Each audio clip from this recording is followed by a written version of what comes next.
Our first speaker of the evening part has been here for 3 days and has been following this conference, has been presenting at this conference.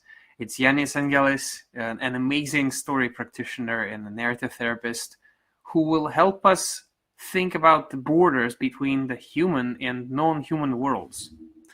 Yanis is an amazing person who is actually responsible for connecting me with another pair of wonderful speakers. For those of you who were glad that Jill and Jean presented yesterday, well, I saw them at a workshop that Yanis hosted. And not only that, by the way, Yanis invited my wife, Anne, who is a narrative therapist, because the workshop was for narrative therapists and practitioners mainly. And my wife was sitting there and saying, "Oh my God, are those? Oh, I can't believe it." And we connected. And so Yanis, thank you so much for that connection and more, even like way more connections than that. It's so great to see you here. Welcome. Yeah, thank you, Artem. Did I become a bit red when when people tell things about me? Yeah. You totally deserve it. Okay, I suppose you can hear me and see me well? Yes. Okay. Guys, let's give our fires to Yanis and let me know when you need the slides. I'll be off the air. Welcome, my friend. Hello, everybody. I'm so happy to be here. It's the third year in a row, and I'm so happy for what you create, Artem. So yeah, I watched the ad as well. I'm here for the love also. So,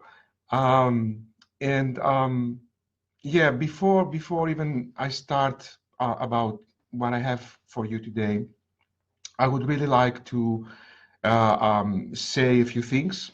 And the first thing is actually, I want you to know that I'm standing on some people's shoulders, which means that there have been some people that they inspired me a lot for the work I do. And I'm mentioning that because some of them, they have been part of this conference. So one is Jill Friedman and Jean Cobbs. They have been my teachers in my narrative therapy studies. And I really owe a lot to them for what I have learned and what I use in my practice. And Mary Alice Arthur. So I don't know who of you have been the lucky ones yesterday to follow her beautiful session in Zoom. So these are the people that I really admire their work and they have influenced me. The second thing I want to continue acknowledging is already Artem mentioned it, the presence and the work of the interpreters. If I remember well your names, dear women, you are Anastasia and Ksenia. I work a lot with interpreters and I know how difficult it is. Sometimes, especially when people like me, they don't use just English, but they use Englishisms. And I hope that you will manage today to translate some of my crazy terminology.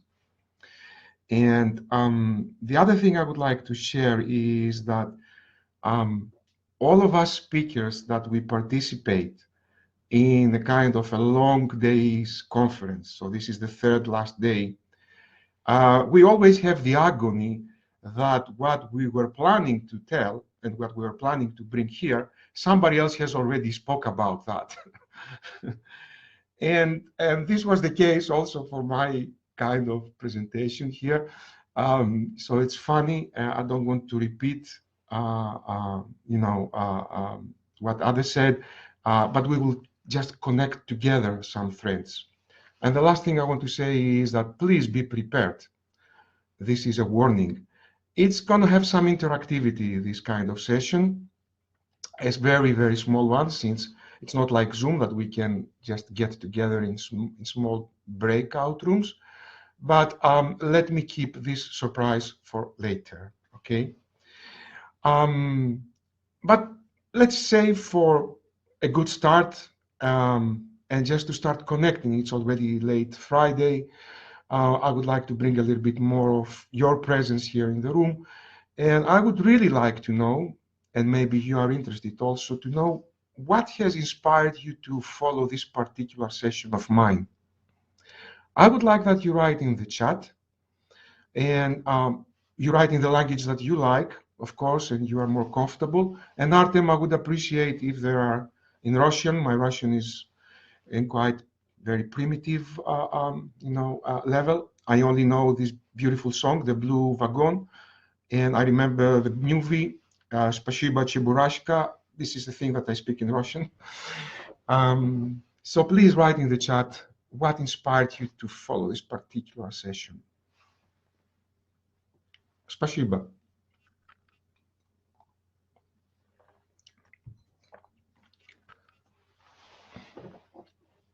Oh, I'm the reason. Okay, now put some more burden in my shoulders, friends. Yes, yes. To feel the power of the community. Thank you.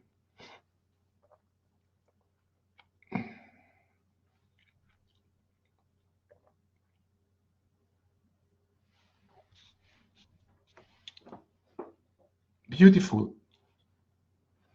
How many are we here now? Oh, we are 56. Okay, this is great. This is really great. Please keep populating the chat. I would be very happy to see more of your inspiration.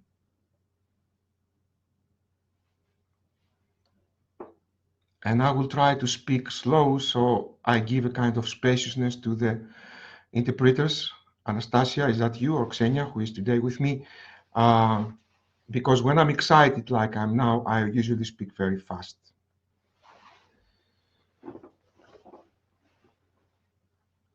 Thank you so much. If there are some more things, some more inspirations, feel free to put them. As I will start bringing a kind of framing of today's session. So you saw the title is about reauthoring, and you have heard a lot, I think, about that already from previous speakers. And it's about reauthoring the boundaries. So another term we bring is the boundaries or borders, and human and non-human. So with non-human, I would like to specify what exactly I mean. Geoff this morning spoke also about connection and representing animals, for example. So my idea of the non-human is, of course, all the living things outside of humans, like animals, plants, viruses, microbes, everything below the earth and so on, but also something like more abstract things like the water, the soil, the clouds, the air, and also the things that we humans have created, like a statue, a street, a tower, whatever.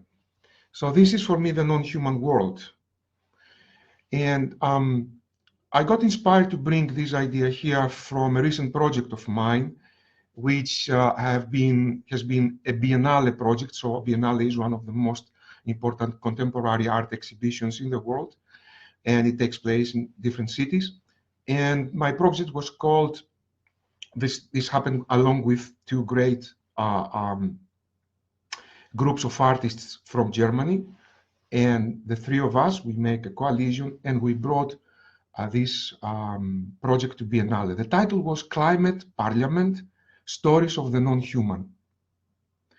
Already you may shape an idea from the word parliament. And yes, it was this kind of constellation where people, they have a kind of negotiation and talking, but the topic was only about the climate. That's why it was called Climate Parliament. And the difference with the parliaments that we know in the world was that the members of this parliament were non-humans. The non-humans that I just gave you some examples before.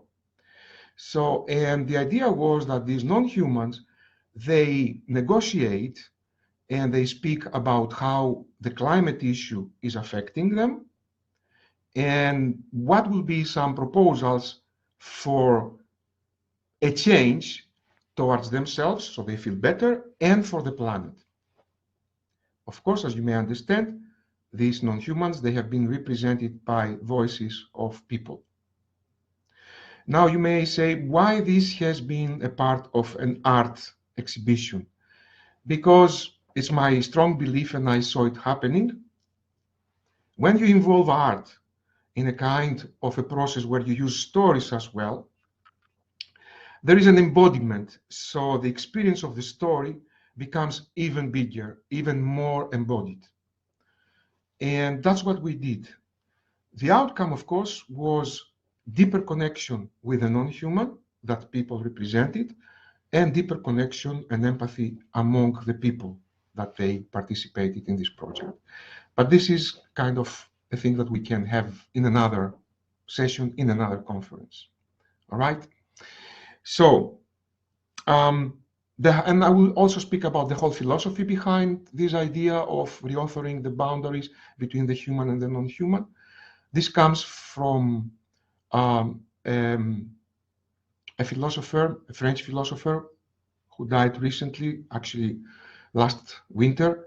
His name is Bruno Latour, and he was one of the people, along with other philosophers as well, that he spoke about one of the biggest mistakes of humanity since it is existing, which was to separate the culture and the civilization of humanity with nature.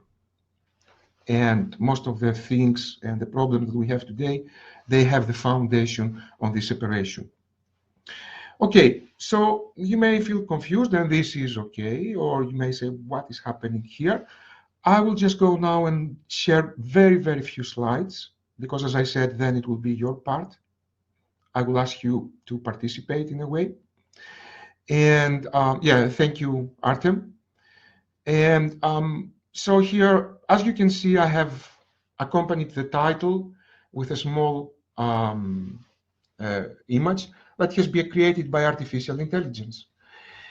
And I just gave this prompt about, I would like to have a surrealistic painting on the boundaries between human and non-human beings and things.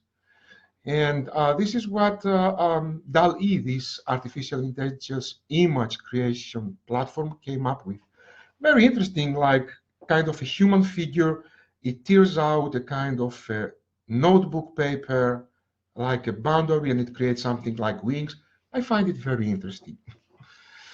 Okay, so let's put some foundation. We talked a lot about bridges and that overcoming boundaries, but I would like to bring here a different notion about a boundary, which is the place where we meet and connect with the other in our differences, and where relationships are made. So probably you get the idea that I bring a kind of a positive notion around boundaries, okay? So, for example, I mean, let's take the relationship of two humans. One human is here, the other human is there. When there is a relationship, they are coming this, which in my case, I call it a kind of boundary. Okay. I would like also to introduce what is the hypothesis and the beliefs about this idea of connecting with the humans and how stories helps us. We need to connect deeply and empathetically with what we are supposed to support or would like to fight for, or to an other. I speak about othering and unothering in the next slide. So if we fight for climate, we definitely need to deeply connect with what is related to climate. Empathy is contagious. So if we get connected and we get empathized, then this is contagious. So if we do this in a collective setting, then connection is transferable and amplified. And this is where actually stories help. Because they definitely is, for me, it's my opinion, is the fastest and the best way for people to get connected and create a community. All right. A little bit of terminology so that you will be more free to do the exercise that I will invite you to do. The term of othering, what does it mean? It's the attitude of viewing or treating a person or a group of people or an abstract condition like nature okay, as intrinsically different from an alien to oneself, to ourselves. As Bruno Latour said, we built civilization, we built a human culture, and nature was most of the times on the other side. We were othering it. When we other something, this is followed by exclusion and marginalization practices, and also of exploitation practices. So we exploited our planet because we didn't feel it like being part of us. And systems thoughts like colonialism, individualism, patriarchy are the incubators for such an attitude. The idea of reauthoring, Jill and Jean, I think, spoke a little bit about that, and I think Katerina as well, the first day. In very simple words, is an invitation into the adventure of being authors and co-authors of our world. And this kind of world that we would like more of. So there is this kind of approach of doing and creating, taking the pen and writing again our lives or parts of our lives along with others in the way we would like to live more of. Okay, so another classification of stories, I'm not sure, I haven't followed the full conference, but I don't think it was mentioned, is this idea about a redemption story and a contamination story. A redemption story starts off bad and ends better. Example, during our vacation, we all got COVID, but this brought us closer as a family. A contamination story goes the opposite way. It starts in a way that it's good, but it really ends bad. So the cruise was amazing until we all got the COVID. We try, not necessarily, but we try to, share redemption stories, more or less. And even if we share a contamination story, then let's go to a redemption story and connect these two. And having redemption themes in one's life story, research has shown that it's generally associated with greater well-being, while contamination themes tend to coincide with poorer mental health. So from the place of feeling better, I think redemption story is something that it is important to have in mind. All right, now it's your turn. That was it. Let me check the time. We're good. So get ready. What I need from you to do now is, if you don't have beside you pen and paper, please grab one. I think you already, somebody asked you already to do that, and maybe you have it already. So yeah, take a few seconds, just grasp a pen and some paper. And this is what I'm going to ask you to do. You're familiar with this idea of story listing, okay? But I would like, again, to warn you of something, that my work is informed by a sequence of processes. And some of them is this three. It's a kind of threefold process. I always invite people for experimenting, and this is an opportunity for you. Opportunity means that you have a choice. You may choose to do this exercise, which I am going to invite you. You may choose not to do it because it sounds a bit strange, or you may feel uncomfortable. And the third thing is that this is okay. Whatever choice you make today, this is okay. Let's go now to your task. So this is a storytelling question. The idea was to make it like in groups of three. It will not work today, but what it will work as a personal reflection. So I would like that you think of a significant moment in your life where something that represented a border or a boundary broke down, it fell down. What happened? A lot of people talked about this. David Hutchins, the first day, how we create these kind of questions that they drag and they invite a story. So when you speak about what happened, of course, as many speakers already said, make sure there is a place and time, who has been involved in this kind of moment of your life, but try to include your thoughts and feelings. That's the difference. And I would like to bring you a kind of, what are some ideas about border and boundaries? Maybe it will help you to play with this question.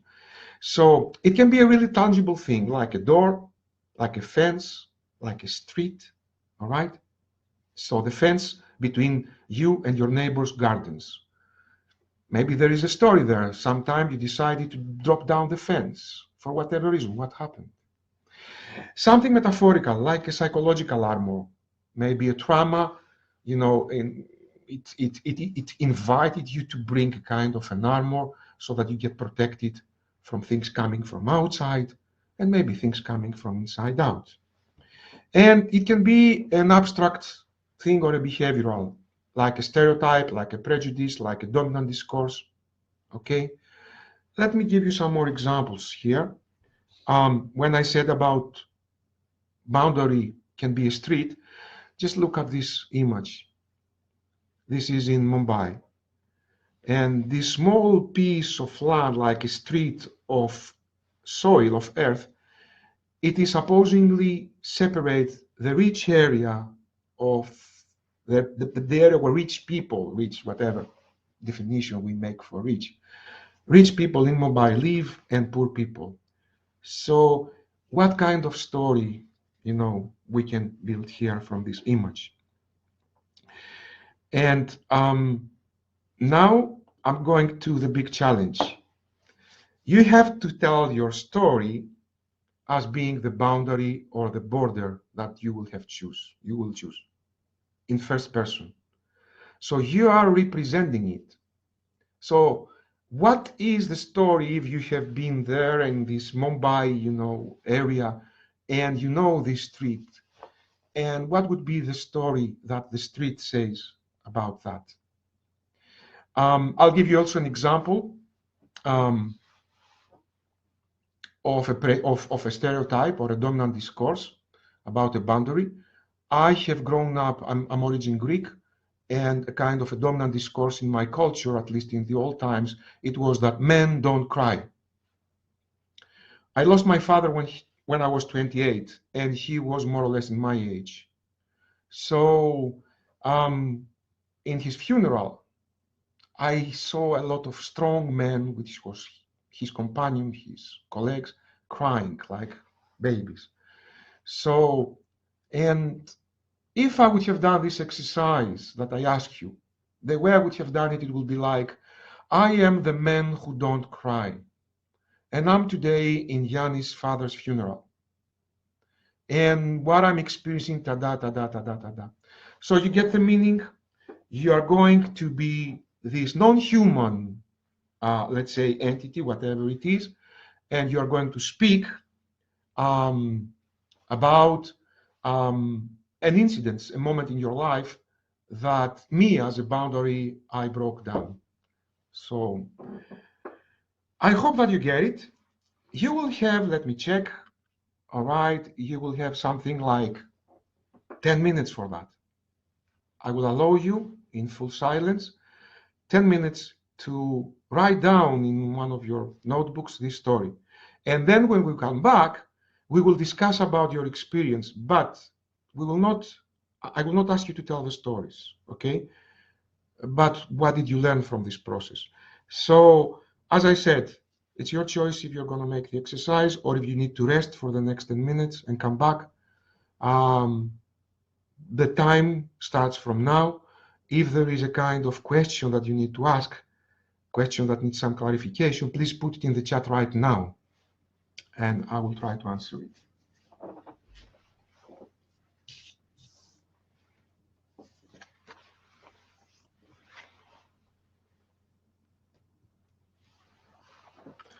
Stay connected, because I'm going to give you a sign, me or Artem, that you will be back in more or less in 10-ish minutes, so that we can have a fruitful discussion.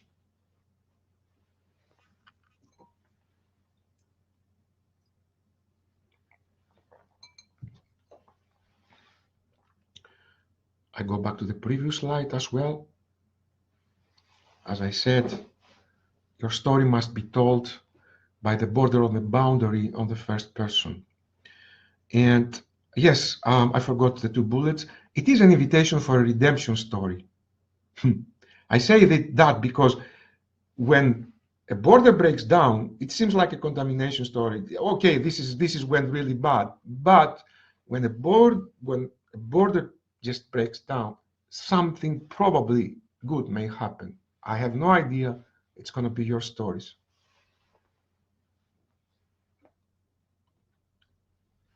And no matter what is your choice, I would like to thank you in advance.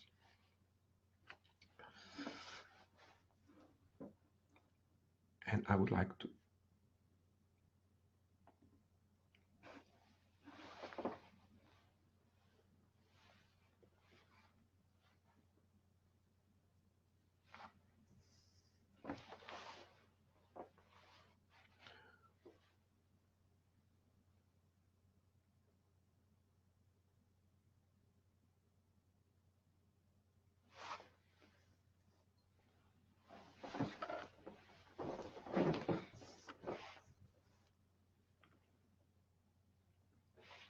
Artem, are you here with me?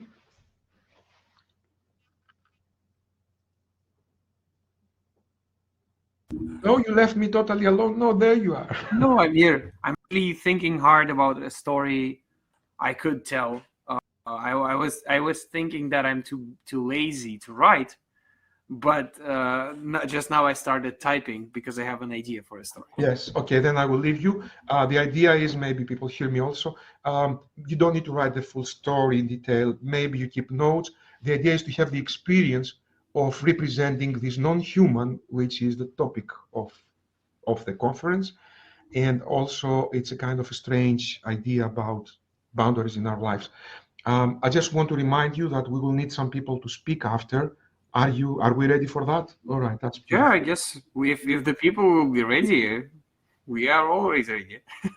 Okay, 6 minutes more.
And Artem, um, I would like to keep some time for your traditional question. No, right now? Not now, after, Okay. because just remind me if I run out of time, because I want to share a story about that. Oh, okay. That's good. A part Okay. of answering that, you know. Okay.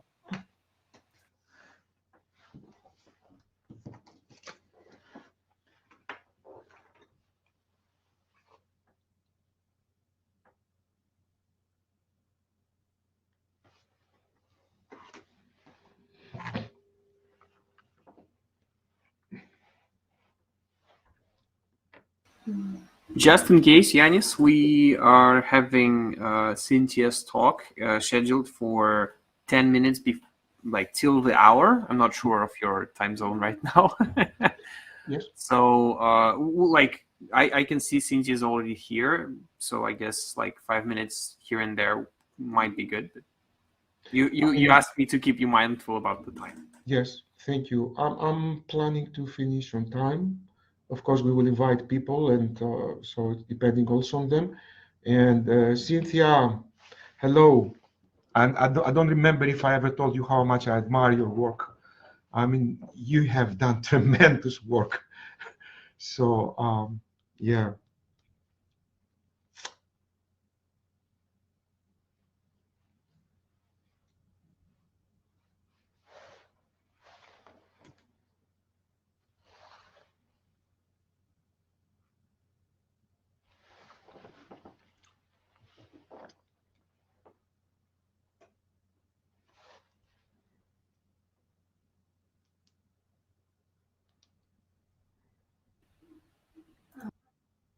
So, Yanis, just to clarify, we are doing this exercise and we are not going to share, or are we going to invite someone to share?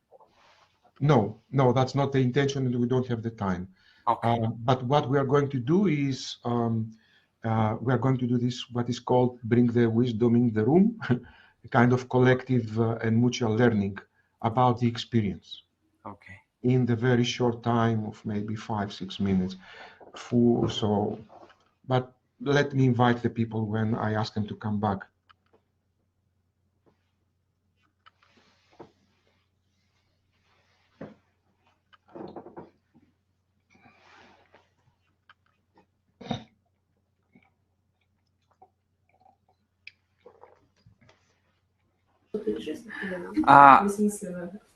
I have a question, but I don't want to interrupt your process. So my wife Anne, who you know obviously, she came to me and said that with your graceful prompt, she remembered the story and could tell it from the point of view of a linguistic barrier. And if we have the time, we could. I know, because she's with me on this bridge, obviously. And if while people are writing, maybe some of them who chose not to participate maybe could dive into that story. If that's that's an invitation. I mean, I don't know. As I say, I don't want to interrupt. I don't see Anna. Where is she close to you? Because somewhere on the bridge. let me change the places. No. Come on. Anna, don't be shy. Yeah. Hello. Hey, Anna, so nice to see you. Nice to see you. So nice to see you. So you got inspired by the prompt. Yeah. Yes, maybe the way we can do it is maybe some people have already finished, or maybe they would like to hear your story. And the rest of you, please just mute. Would that be okay? Oh, thank you. Artem, what do you say? I guess that's fine with me. Yeah, and there are some people already saying they are curious. So, Anna, go for, is it okay for the next 3 to 4 minutes? I guess it's like a lot for this Maybe short story. faster. Maybe. Bobo. And I will put the translation also to listen to it. Oh, thank you. Because you speak Russian, correct? That's I don't know. Okay, it's up to you. Окей. Я могу по-русски это рассказать. Let me, подожди. Мгм.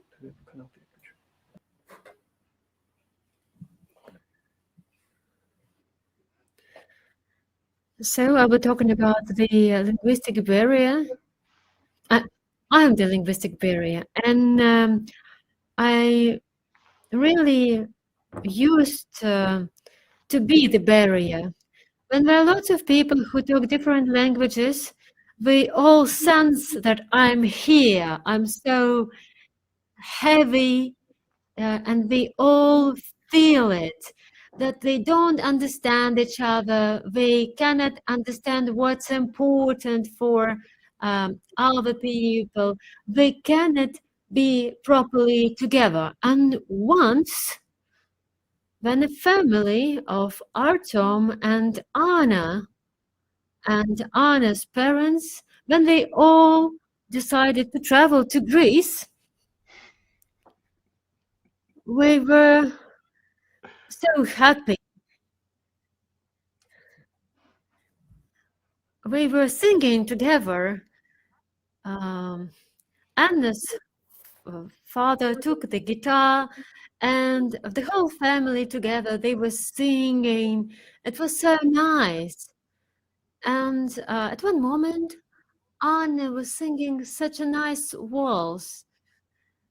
It was a nice song about the hopes, and it was an old song about people who have tough moments, but were waiting for something good.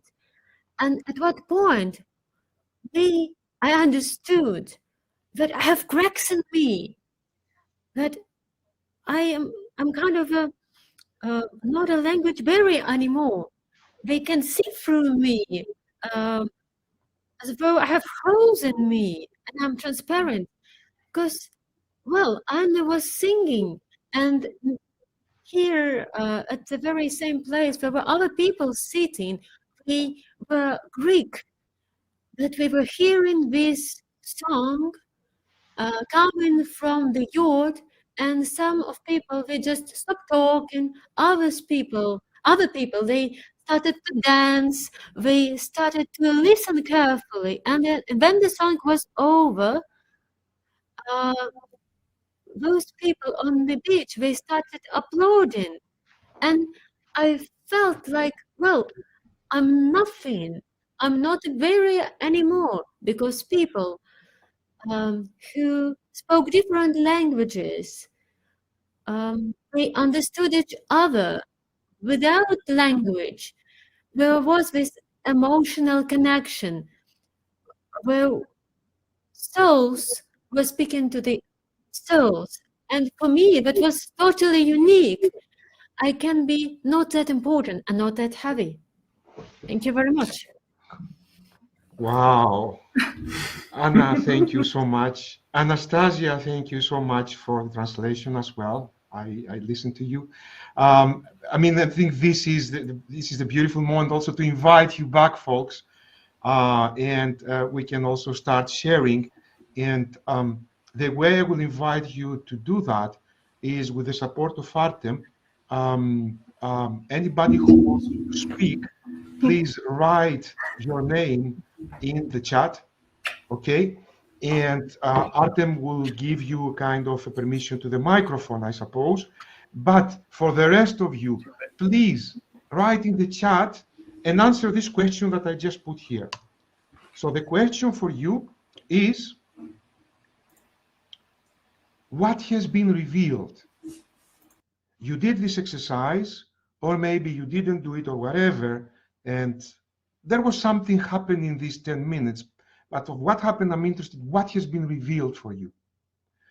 Write it in the chat, or write your name, and Artem will give you permission to speak. And it seems we'll take 2 or 3 minutes from Cynthia, if this is okay. And because it's 4:46, let's start now then, without further ado. Write in any language you would like in the chat, and Artem, I suppose you can also translate when you find the time after dealing with the mechanics of the microphones. If there is anybody, because I don't see yet.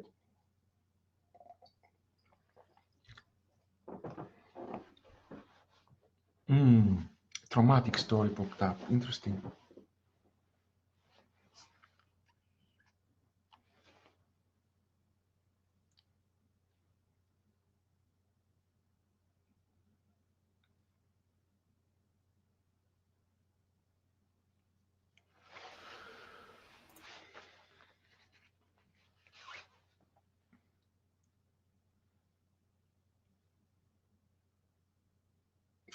Keep writing, people. It's your time. If you have something, right? You can write in Russian if you want to. I will quickly translate it. So, whoa, Yanis, we have some coming. Yep, I write. And also, please scroll up and down in the chat so that you see what others are writing.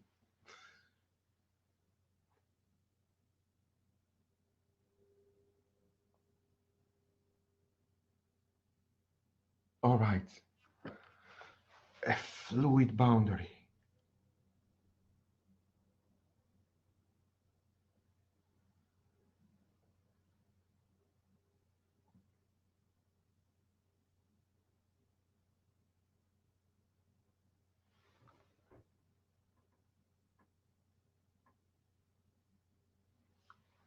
Beautiful. Thank you, Marina.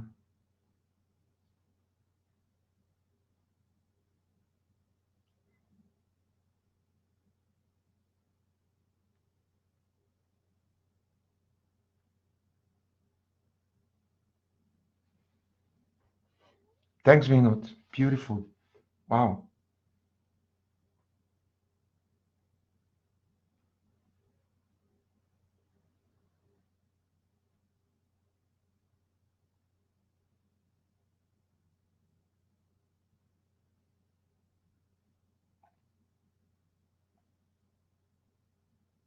Thank you, Carla. Fluctuating boundary. Thanks, Cynthia. Yeah.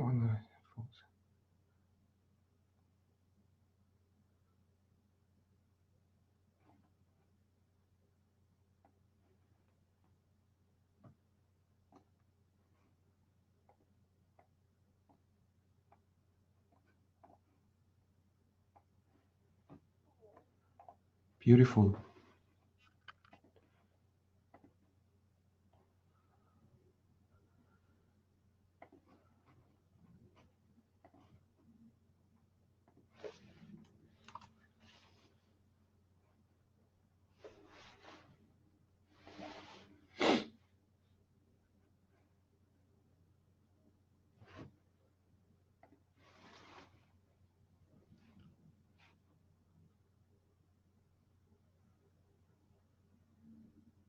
Oh, this is so rich, folks. I'm trying also to translate the Russian reflections with Google Translator.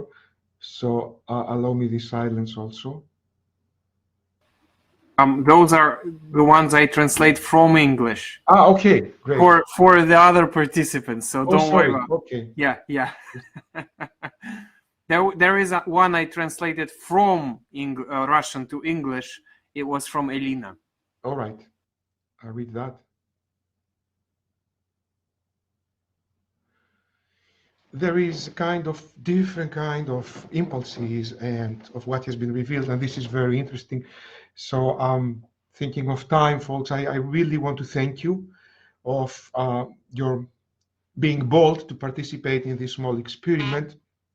Actually, what we did, we tried to move a little bit out of our anthropocentricity of, even it touches even the idea of storytelling. So, and actually to start opening ourselves to the non-human world, using stories as a vehicle and see what happens. Of course, it was just an appetizer. I mean, this is a kind of a workshop that I do in much more time and with different kind of variables. And the project in Biennale, it lasted 3 months. So there were citizens of the city. For 3 months, we were doing narrative workshops on how they are connected with what they decided to represent. And it was a beautiful journey. Artem, you want to tell me something about the traditional? Yes. But before, Yanis, my appreciations for this beautiful experiment. Even when I give a minute to people to sit in silence with one prompt, it feels stressful because they suddenly stare into the void of nothingness. Not the phone, not the computer. And you gave us 10 minutes. That's 10 times the void. So thank you. I really appreciate that. So the tradition goes, by coming to this conference, once again, you've totally proved that people can bridge borders and connect for a bigger cause.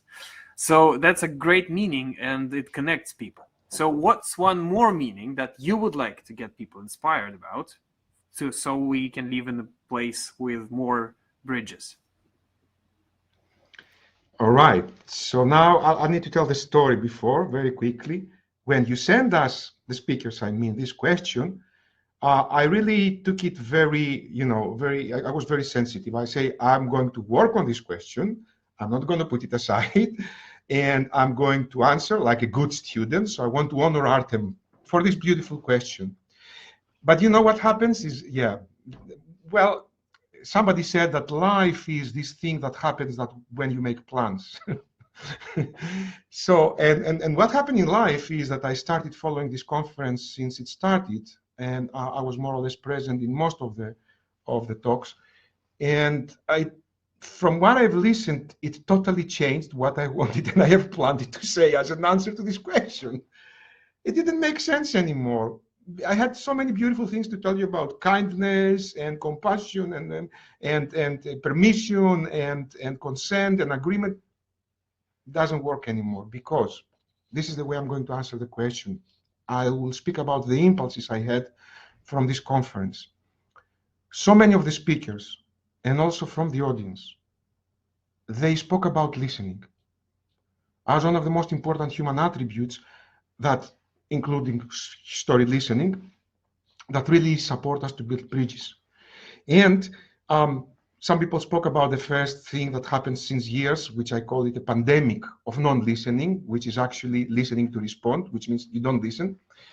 And then what happened the last, let's say, decades, or maybe the last years, with the support of ourselves as consultants and some experts, people, and especially organizations, they discovered, wow, listening for understanding. Beautiful, huh? That's so beautiful. What a discovery. And a lot of people, they are working now with that. And this is amazing. This is beautiful, huh? Listening to understand. And definitely it builds bridges. But what I want to add here, and I put but very consciously, I don't say and. I want also that we put but, and we put it in the place that it deserves in the world, which shows contradictions and so on. So, and I don't know, maybe somebody said it, but what I would like to add here is that the meaning I have about story listening is this. I am listening for the other to be listened to. I am listening for the other to be listened to and be understood.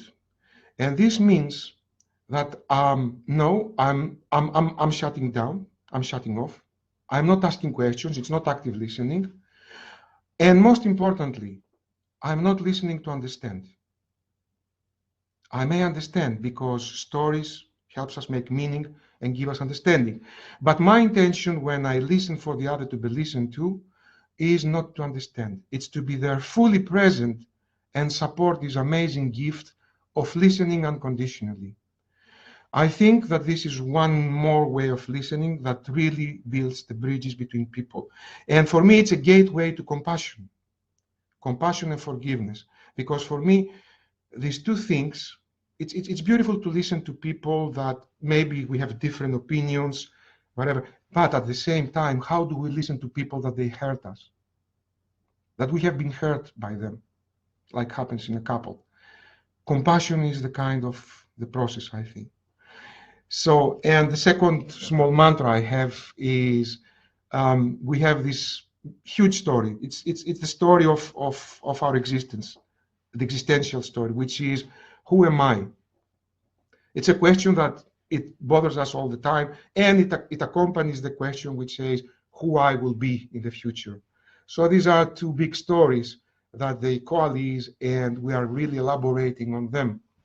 One of my teachers, which I forgot to mention in the beginning, is Nora Bateson, the daughter of Gregory Bateson. And she poses a beautiful question that it has changed my life, because this is the question I'm always thinking. It's not about who am I or who I will be. It's about who am I becoming in relationship to you in whatever context we are. So who am I, Artem, in relationship to you in the context of education? Or who am I in relationship to nature? Who am I becoming in relationship to nature?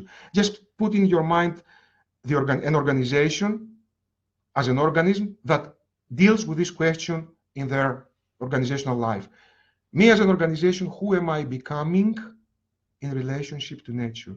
So these were the two things that they just popped up from this experience in the conference as an answer to your traditional question. Thank you so much for this amazing, miraculous thing that you are doing for years now. Thank you so much. This was really deep. Yeah, Evharisto, as my wife is commenting. Yeah. Oh, I second that. Thank you so much. You were wonderful, and as always, experimental, deep, and really generous. Thank you so much. Thank you. And my appreciation to Cynthia, who follows, because she allowed us to have a little bit more of time. So, yes. Cynthia, I'm staying with you. We are all staying, and here are the fires for Yanis. Guys, let's give our appreciations for this lovely talk and invite our next speaker.